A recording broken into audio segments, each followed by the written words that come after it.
La santé n'a pas de prix, la santé n'a pas de prix, c'est pour cela que nous vous recommandons l'eau potable Achille Aqua. Déjà à Kinshasa, tous les 24 communes, Achille Aqua, l'eau potable est là. Les abonnés de la chaîne YouTube Xile Botelwa, nous vous recommandons l'eau potable Maya Peto, Maya Kimia, Maya Bangelou. Senga Achille Aqua, partout où vous êtes, le numéro est là. Écrivez-nous, appelez-nous, contactez-nous, nous sommes là. Et la livraison à domicile, ça s'est fait avec beaucoup de sécurité. Achille Aqua, Maya Kimia, Yapeto. Salut, bonjour la famille, bonjour à tous les abonnés de Xile Botelwa TV, 42 Tolobaka. Mbote na bandeko nyonso oyo bolandaka Xile Botelwa TV. Mbote na bino esika nyonso bozali, bino moko boyebi a tolobaka toujours. Bonjour, bonsoir, yango et dépendaka vraiment na air oyo okolanda biso. En tout cas, bonne année na bino esika nyonso bozali, bonne année, bonne année, bonne année. Tokoti 2025. Alors 2025 est à la année à succès, est à la année à développement, est à la année à réussite, est à la vraiment année moko ya bonheur.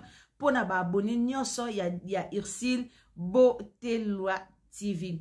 Bande konanga, tu es libino bonne nouvelle et puis tu es libino mauvaise nouvelle. Lelo boyebi, ezali les premières janvier 2025. Ils ont la bande ko belé balela ki na 2024, ils ont la bande ko ebele vraiment 2024 et puis ça qui bango chancete, ils ont la bande ko belé ba bungisa ki ba membre ba famille na bango na 2024. Nga moko na zolo bana bino na 2024 na perdra ki papa nanga, ils ont vraiment na bate belé o baleki si 2024 na Pasi nyoso. Mais tika 2025 est à la année à bonheur, année à bénédiction, année otoko lelate, année otoko tato la penza bola mwanzambe na bavi na biso. Alors mes amours, bino nyoso o bolingara Xile Botelwa TV, Xile Botelwa TV pe a lingara bino kaka ndenge bolingaka ye. Na robanda vraiment na nouvelle nanga ya malamu na bonne nouvelle après tokokota na triste nouvelle. Na kopesa bino vraiment d'information ya likambu o etali papa na biso yangiama de la forêt. Bino mo boyebi Xile Botelwa TV alingara beaucoup plus yangiama de la forêt. Alors l'obito yebi ezalaki le 31 décembre o bato belé bakenda ki ba veiller, bato belé bakenda ko kumisa nkolo na ba église, bato mususu balalaki na babar, bato mususu balalaki na baboîte do mutu na mutu, amonaki esika oya mutu na mutu a préféraki akende esika oya moni ekoku 2025 ekokuta ye na kimia. Mutu na mutu akendaki epai wapi o akoki ko célébrer 2025 na kimia nyoso. Alors bande konanga tozana ba nouvelle pona uwenge muzika yango boye moni to eli boso na bino moko boyebi Xile azalaka vraiment molobeli ya bana wenge. Xile Botelwa TV azaka wana pena pona kolobela uwenge muzika. Alors yango bo moni to ye vraiment liboso na bino poto lobela likambu ya uwenge muzika. Alors na ozala vraiment mulaite na ozala ba video ono la bino tolanda video lolenge kani oyo le 31 décembre elekela ki bana ya wenge mesomère. Pona ngai Xile Botelwa TV na moni yango eza initiative a bien, eza nango mabete komona papa na biso we ranson yangiama de la forêt asangisi orchestre na ye nyonso pona koluka kokumisa nzambe pona koluka vraiment kosanjola monene ya nzambe. Alors eza na ba musicien profane ebele basala kango te non to mona yango te makambo to monaka epa ya papa na biso we Ranson de la Forêt eza makambo to mona rango nulle part ailleurs eza makambo pena to mona rango te donc to mona rango te to ya ka mona kaka epa ya papa na biso we Ranson Yangiama de la Forêt o a reconnaître ka monena nzambe na vie na ye. Yango bomona eza batebele balobara ke papa na biso we Ranson suka suka au suka kaka na kozala homme de Dieu. Alors la famille na kotiela bino vidéo wana tolanda yango na bokebi nyonso.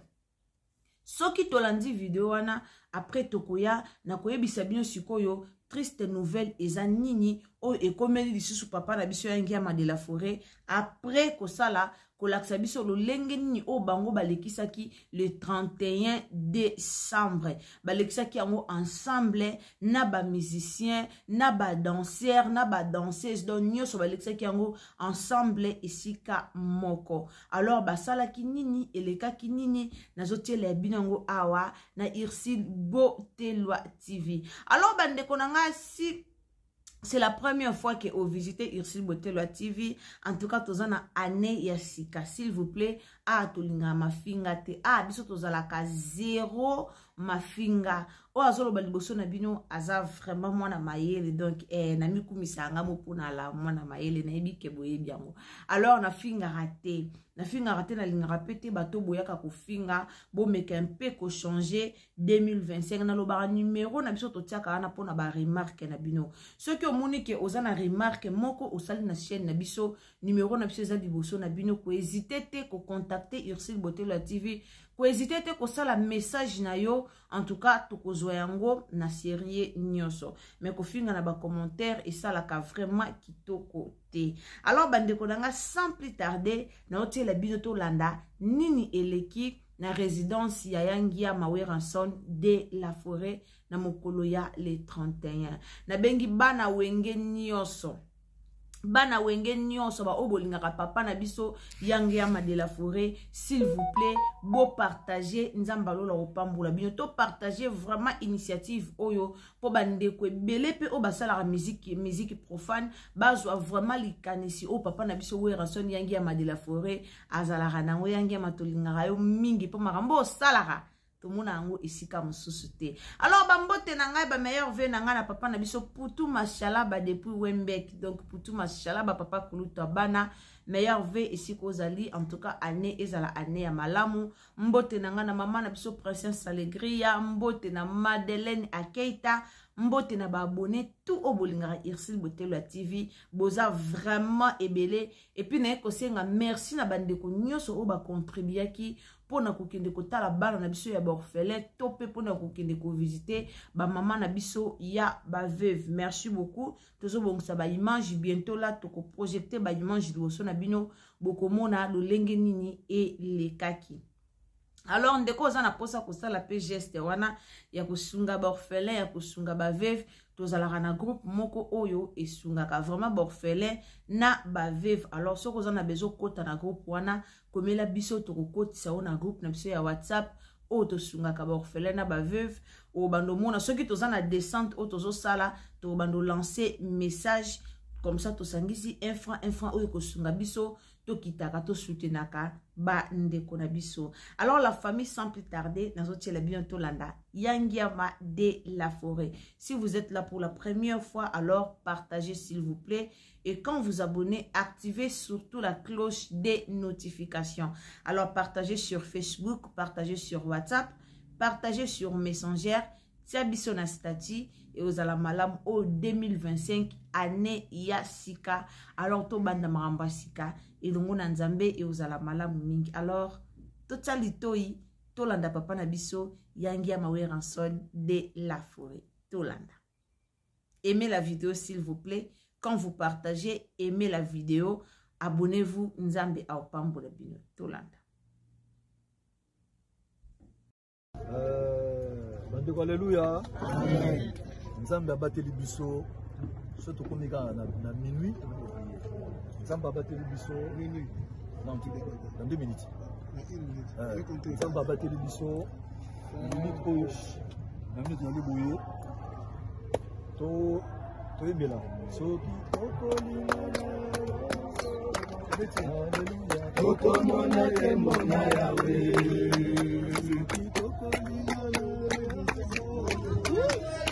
Tokomona kemona yawe.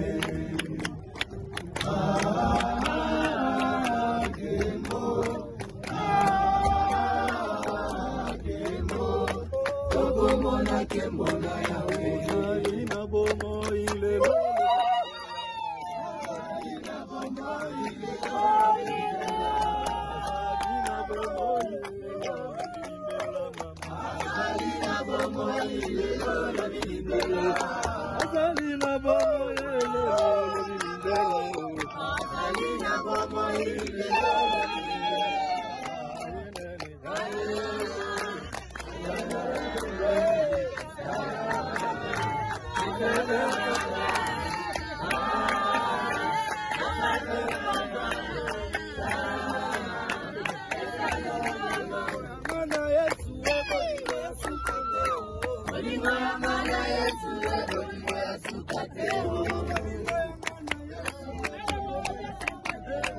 Olingo ya mwana Yesu, olingo ya sukateo, magile ponanga.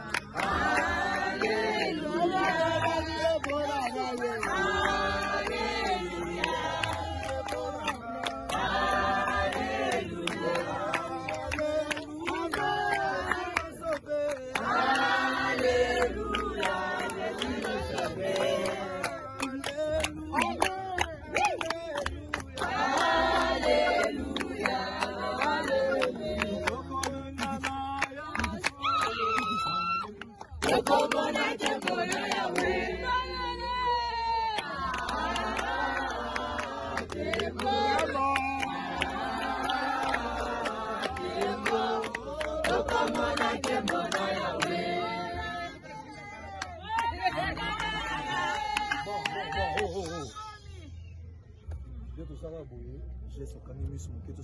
merci. Nzambe papa to kumisio vraiment papa te venu to rolo baki pona yo. Oza mokonzi na biso nzambe. Ozali mokonzi na biso nyoso kolo. Oza alpha omega papa. Tala banda janvier tito koti 2025 nzambe ya ngai. Ba mission na monyo sa bonne santé. Ba famille na bango nzambe to remercie nzambe na parcours de celle pour la biso. Banda janvier tito le nzambe to si problème côté. Mamanadi yaki na ko mesili nzambe yokela biso bana no mawa. C'était 2025 autokota en paix. 2026 à 2027 à récit. 2025 il y a joie, il y a exploit nzambe. Makambo nyonso ya bien pour le Seigneur bana. Au plus biso bana na nzambe. Kotika biso te. Nzambe tozo penga na siko na minute oyo. Sambela benga na biloko mabe oli na 2025 na ba famille na biso na bana na biso na makambo na biso nyonso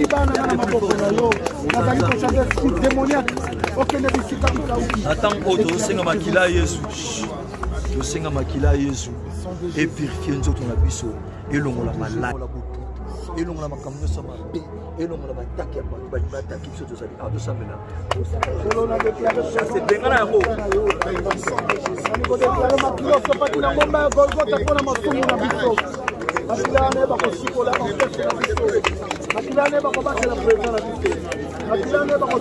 Nzambe attends oto sengi nzambe ki ndenge tozolongo awa tinde tozonga kisasa amema biso bien bato ba kokumba avion na mitu ko bazotambusa nzambe to biba ngote yo mto pesi bango pemba ba résister yo mto pesi bango pemba bazala na biso nzambe to lingi ke yo zo le devant ya makamu nyonso ba conducteur ko ba kokumba so tiki sasa ndeto kuta famille na biso to ko loko mabete to sengi gloire et pano to sambela au nom de Jésus de déclarer 2024 Gavker to Yelibino solution pour na ba problème ya trompe, fibrome, myome, kyste, règles abondantes. Gavker to sali la solution. Yo oyo kota ménopause atana 65 ans na Gavker ko simba mwana et bongo oyo etali fertilité masculine. Ma papa to bosani blingi okima suki pe mandefu ya pembe benga biso na lombango po awa to sali la solution moko durable. Ba produit na biso nyoso ezali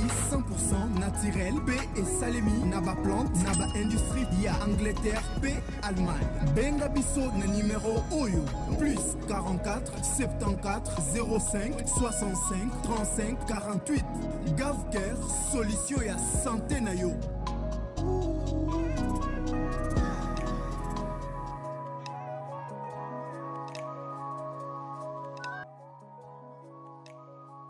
La famille n'a pas sur biso nyonso touti kolanda papa na biso we ranson yangia ma de la forêt na sik tolandi vraiment na bokebi nyonso. Alors bande konanga we ranson boyoki bino moko ndenga lobi papa na biso we ranson azana Congo te.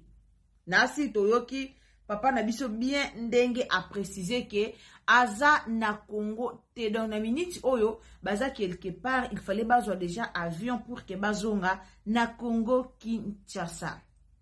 La famille, ceux qui ba leader ya ba musique et belé ba oza lokola we ranson et ozala vraiment malamu mingi to monaka o ezambala liboso te na yela bino vidéo ya prière ya fin de l'année o ezambala liboso te na yela bino vidéo ya prière ya clôture ya année o papa na biso we ranson yangia ma de la forêt asala kana équipe na ye mobimba eza vraiment initiative moko ya malamu o ezoka musanga lelo temps to mona bato bazo finga ezoka musanga lelo temps to mona bato mususu bazo kota bazo finga ba musicien bazo finga orchestre mobimba ya papa na biso we ranson yangia ma de la forêt bandeko tozana ba orchestre combien na monde na biso na Congo na biso tozana ba Kofi tozana ba JB tozana ba Fabregas tozana ba Fali tozana ba Bill na Filet tozana ba na banani na banani baza vraiment ebele misu na yebi kutu ba kombo te baza vraiment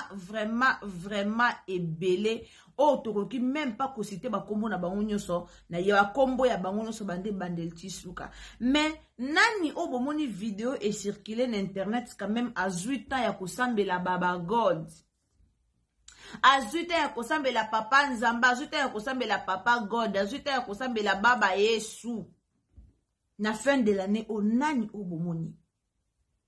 bomoni mutute batu nyonso o asangisa ta groupe o ba na poto o ba quelque part o asangisa orchestre na ba louenzambo ba sangani te to monite mais ezara souvent na ba bonne année tout na ela rabino dans chaque les premières na ela rabino ba vidéo o we ranson asangana ka toujours ensemble na batu na na orchestre na e voir même we ranson na kota ka penza ba veille de prière to monaka we ranson na kota ka penza ba mabondeli na ba orchestre na e o eza mbala liboso te Irsil Botelo TV abima liboso na bino pona koyela bino video o we ranson na koti libondeli na orchestre na ye mobimba donc ezola kisake eza déjà initiative moko ya malamu mais biso tomoni yango good news biso tomoni yango nouvelle moko ya kitoko biso tomoni yango bonne nouvelle mais ekamusi biso na kaya bato mususu ba moni yango lokola triste nouvelle ekamusi biso vraiment. Comme on a vidéo on a tout la bino eza sans polémique et na mafinga te et na loko moko te to komisi nzambe biso nyonso tozalaki le 31 na muto akenda ke église te en tout cas na bato pena batama sumu ba o batiara même pas likolo na église mais biso tout tozalaki wana tokotaki le sambo tokotaki église pona ko bondela tata nzambe lolenge apambolaki pe abatelaki biso na bato bakenda ke église te yango bomoni si ceux qui bo remarquaki ke be église lobi ezalaki tala l'église lobi ba vers lobi zalaki batu impossible batu pas possible pourquoi parce que na bato ba kendaka l'église te quand même bazwa ki temps ya kokende koluka osambela jour ezalaki ya lobi ezalaki le 31 décembre mututu alingaki vraiment le 1er décembre ekokelaye na kati ya lusambo ekokele na kati ya ba dimension libondeli mais na kamwe en tout cas kamusinga lelo batu baye kofinga na video boko taka na page ya ngia mason ya wera son ngia ma de la forêt batu ba lo ba ke wera osala mabe okangaka bana batu en otage fotika bana batu ba kende veiller fotika bana batu mais babondeli quand même baza reconnaissant envers le créateur baza reconnaissant envers Dieu baza reconnaissant envers tata nzambe boyoki ba déclaration wera son boyoki ba déclaration wera son Weranson a déclaré pour na ba musicien na ye. Et puis a liboso akumi sinon tata Nzambe lolenga bateli ba musicien na ye bazui kamoko te. Oh matanga, oh mutakufi, oh mutasali boye bazui kamoko te. Akumi sinon Nzambe pona yango. Et puis a déclaré maloba ya malamu pona 2025 na ba musicien na ye nyoso. Aza papa moko ya ko féliciter. Aza papa moko ya ko féliciter. Biso soto yebi ba o ba na ba parents. Les 31 ba benga ba parents na ba soit les premiers ba benga na déjà ba parents ba déclarer maloba malamu pona bana na bango et puis bana pe ba sepela na ba parents na bango ba solo la rato yebi ndenge le kaka. Alors eza même likambo eleki na Weranson yangi ya Mandela Forêt na équipe na ye mobimba. Est-ce que eza mabe? Na oloba na obeta sete bandeko bolandaka biso s'il vous plaît to sungana to koti 2025 ba changement oto oloba na ba église 2025 année à changement Nzambe 2025 année à réussite pour au réussir sala pe mama malamu koloba te kaka 2025 année à réussite après kangi maboko olobaki réussite ozozela Nzamba akitisa likolo atu likolo baloli askomisi mabele pour que yo o réussir sala pe mamba malamu changer pe mentalité tika kokota na ba vidéo ya bato po kenda ko finga ko publiera ba buzoba ko kenda ko finga bato eza vraiment na litomba mon côté. Alors bandeko nanga tant to déclarer changement 2025 année à changement 2025 année moko tant to déclarer changement et ça la pe changement na makambo nyonso e uza malamu.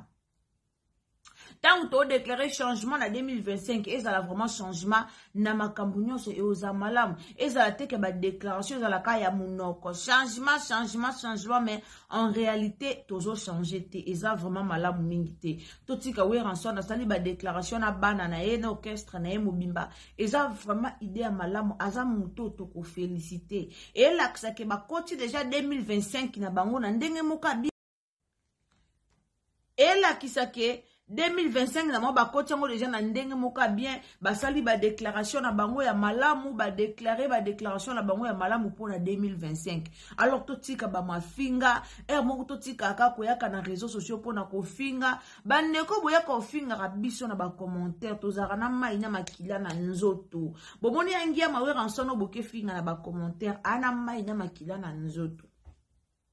Peut-être yekuta zi occasion yokumisa Nzambe na orchestre na ye bango kutu bazi opportunité pour occasion wana et bongo ba les 31 o ekuti bango na bandako amabe et bongo ba les 31 o ekuti bango na babar et bongo ba les 31 o ekuti bango na ba milanga ya masanga bazo kubula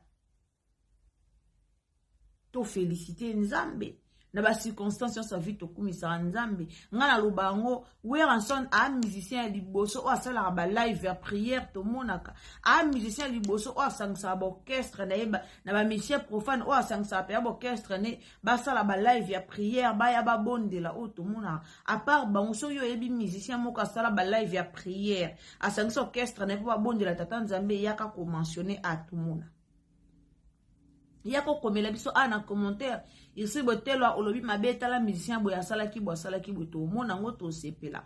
Alors totika kozala wana ka pona kofinga balobi to encourager pe ba mamba malamu moni pe muninga selo ka malamu oye o encourager e oza malamu mingi kaka ndengo kende ko bondela Nzambo to sambela ka biso nyonso lobi mututu na église la famille bozela lobi mututu asimba ki Bible.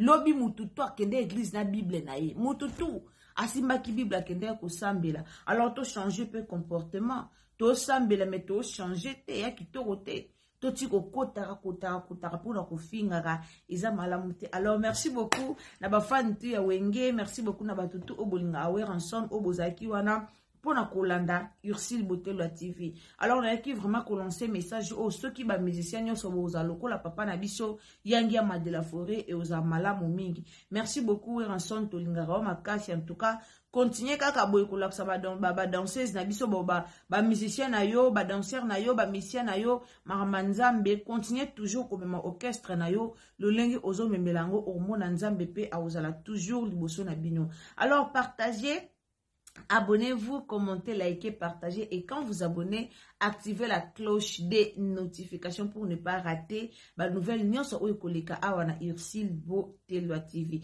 S'il vous plaît, la famille, partagez sur Facebook ou Messenger, partagez dans le groupe, partagez dans WhatsApp. Nzambe Aropambola. Encore une fois, bonne année, bonne année, bonne année, bonne année à tout le monde. Nzambe salut so grâce to koti année à Sika. Bisous. La santé n'a pas de prix, la santé n'a pas de prix, c'est pour cela nous vous recommandons l'eau potable Achille Aqua. Déjà à Kinshasa, tous les 24 communes, Achille Aqua, l'eau potable est là. Les abonnés de la chaîne YouTube Ursil Botelwa, nous vous recommandons l'eau potable Maya Peto, Maya Kimia, Maya Bangelou. Senga Achille Aqua, partout où vous êtes, le numéro est là. Écrivez-nous, appelez-nous, contactez-nous. Nous sommes là et la livraison à domicile, ça s'est fait avec beaucoup de sécurité. Achille Aqua, Maya Kimia, Yapeto.